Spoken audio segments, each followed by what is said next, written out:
I am an engineer at Yandex. I deal a lot in my daily work with test automation, especially with web test automation.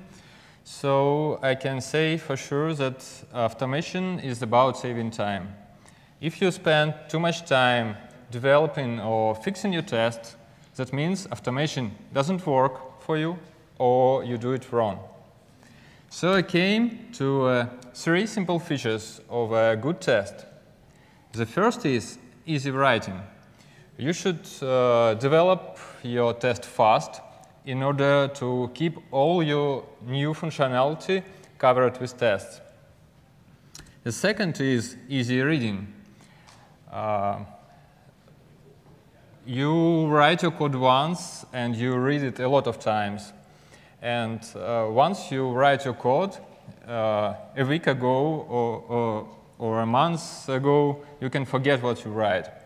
And you should be able to understand pretty fast what's going on your code base in order to maintain your tests. And the third feature is easy fixing. When you get the new release, the new version of your application, you should be able to get your test green as soon as possible to provide the feedback on your application. So the 3 simple features, easy writing, reading, and fixing, lead us to a good test architecture. And test architecture means bringing some abstraction levels to a test. Let's see what I mean. At first, you have no abstractions at all. That looks like this. That's how I write my first test. When I need driver, I call driver. Then you need to doing some stuff on the page, clicking or typing, you call the relevant driver methods. And finally, you make an assertion, calling the driver again to get some information from your page and check it. Let's see. Here's a WebDriver calls. Here's a user interface described in terms of element locators. And here is the business logic itself, what you're checking, what you're doing, and what you check in the end. So is it easy to write? Completely not, because you should keep in mind all these things at once. The driver interactions, the user interface, and the test case itself. It's not easy to read as well because of the same reason, and it's pretty hard to maintain and fix, because when something changes, you should go through all your code to find these elements, locators, and so on, and trying to fix them. So what we have here is a one blunt fat test. Don't write the test like this, never. Let's bring some order here, and the first level of abstractions we have is a page objects. Most of you already common with it pattern. In short, you describe every page of your application as a separate Java class, and the actions available for users on these pages as a relevant method for this class. And your test looks like this. It's the same test. It looks much prettier and much shorter now. Here's all the driver interactions. You just pass the driver to the first page you created. Here's all user interface hidden inside the page object. And here's business logic itself. Typing some query, making a search, and asserting the results. As you can see, it's much easier to write because you don't think about user interface when you write your test. It's much easier to read, even if you don't know Java. You can understand what's going on here. And it's much easier to fix, because when your user interface changes, you go to page object and fix the page object. When your business logic changes, you go to the test and fix the test. It's simple. So we split this, one big fat test, into that. A test and a page object, which represents the user interface. Some of you gone even far and bring one more level of abstraction, which call user steps. Sure, you heard the frameworks such as Cucumber or Fitness or Thucydides. The idea is simple. You create the domain-specific language which describe your application, your area, and then you write the test in terms of end-user actions. It looks like this. It's again the same test. What we can see here, user open search page, user making some search, and user should see some results. It's even shorter than the previous one, and it's, of course, easier to write. This code can write even the junior engineer. It's much easier to read. It's written almost in English, and it's easier to maintain as well. Because here the test is a pure business logic, the essence of the test itself. So we add another one level of abstraction and split this into that. But there are still some problems on the bottom of this beautiful architecture. Problem with the page object. The first is writing. Usually we have some elements which appears on the different pages, and there is no way to reuse them but to copy-paste them. And the copy-paste is not the best coding practice. The second problem is page cluttering. Usually you have a lot of functional blocks on your page, and even if each of them described by a few web elements, in the result you have a lot of web elements on your page, and that's hard to read. And all of this leads us to fixing problems, because when your UI changes, you should go through all your pages to find the relevant web elements in order to fix it. Actually, the root cause of these problems is a lack of one more abstraction level of the bottom. Actually, I saw already a lot of implementation of this idea, and I saw another one today in the morning by the Google. And we have a few implementations in our company as well. But once we decided to make the one common solution, and we call it HTML elements. It was so nice and easy to use that we decided to open source it. We made it in September of last year. It's based on simple approaches. First is, of course, bringing some structure and blocks to your pages. You create the class with web elements or HTML elements inside and annotate it with block annotation. That's all. Now you can insert these functional blocks in your pages or in other blocks to reproduce the tree structure of your application. As you can see, we use the standard find-by notation provided by Selenium. Actually, this framework is pretty tight with original Selenium, so it works from scratch. You can just start using it right now. It will work fine with existing web elements and page object.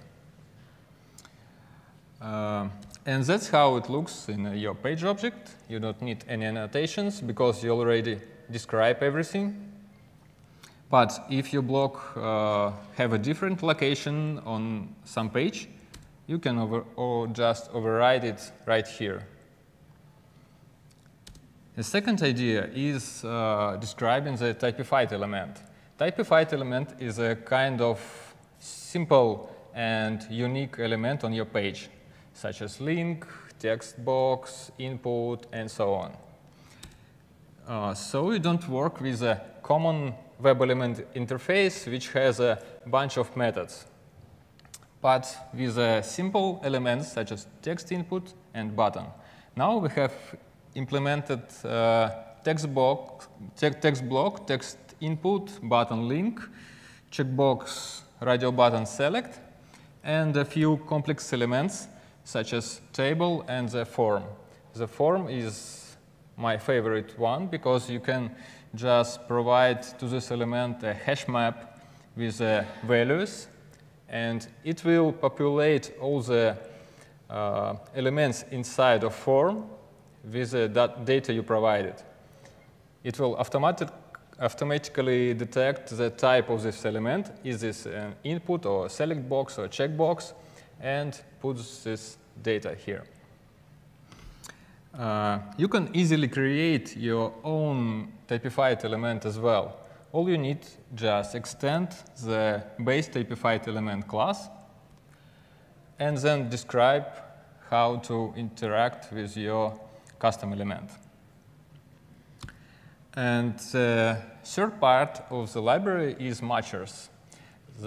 Making assertions is a major part of any test, so we decided to make this part pleasurable and provide some matchers.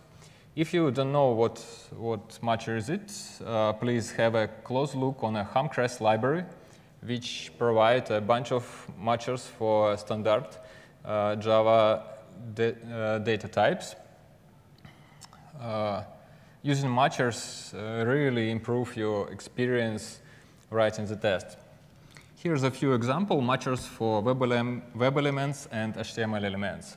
For example, assert that some element exists on the page, or there is a selected option in some select box, or maybe checkbox is selected or not selected. And the nice part about the matchers, it's you can easily combine them with and, or, not, annotations, matchers, and so on. For example, you can create the opposite assertion that some element not exist on the page, and you don't need to worry about the error message in your assertions because it will be created by the matcher itself. You can even apply your matcher to a collection of elements. It will be made automatically. Looks pretty nice. And the best part of it, this library is open source. If you want to get started, it's pretty easy to do. You just need to add this Maven dependency to your project. If you still don't use a Maven in your Java project, it's a good point to start. And in conclusion, I want to say a couple of words about the future of this library. The first is page generations. We look pretty tough at this idea because it looks great in the first approach, but it's pretty hard to implement. And maybe we'll end up with some kind of browser plugin to make it half automatically. And the second part is implementation in other languages. As I said yesterday, we use Java widely in our daily test automation, so we have only Java implementation now. So if you experience it in some other language and don't want to reinvent the wheel, please feel free to join us on GitHub, and be sure we'll help you as much as we can. And in the end, who know what is this? Evil. Yeah, right. It's in Internet Explorer 6. And my message is, every time you write your own framework, someone is in the world installing the Internet Explorer 6. And we can stop this. Stop writing your own frameworks. There is a lot of great tools, a lot of open source tools in the world, especially in the Java world. If you need something, you can contribute to the existing tool, and that's it. Thank you. There is a few links, and that is all.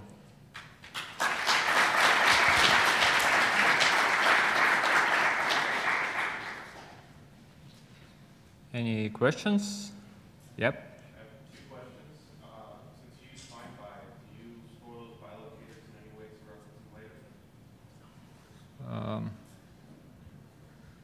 Once again, please. Since you use the find by annotations, Yep. can you store those by locators Yep. in any way to reference them later for whatever reason? Sorry, I don't understand. You can tweet me later, okay? Okay, all right. And then, well, as a follow-up to that, then, do you have any sort of built-in way to handle stale element reference exceptions? Or do you have that problem actually? What problem? Stale elements? Wait for elements. No, stale. Still, Common problem with Ajax.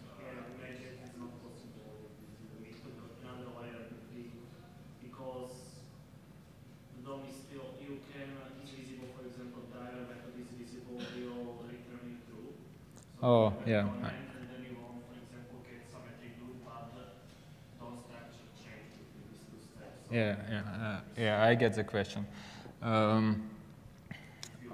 All this work with lazy instantiation mechanism. So every time you trying to get some element, it will be found in the DOM again. So if you don't change it and you don't find the element, you get the exception that element not found. Yep. So, I just want to understand one piece that didn't sense to me. You have a type field where that type has a block find by, and then you have find by on that type field. That replaces the block find by, or are they like chained together? Sorry. In your slides, you showed, well, you could have a type Typified element. type find element, right? With Yep. a block annotation on that. When you use it, you said you could use a find by on the field. Does that replace the block annotation, or are they chained together? You told about this one. Yeah.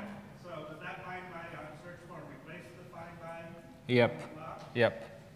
This one override the find by notation provided by block. If in case you need to allocate the block by another location on a custom page. And seems that's all. Thank you.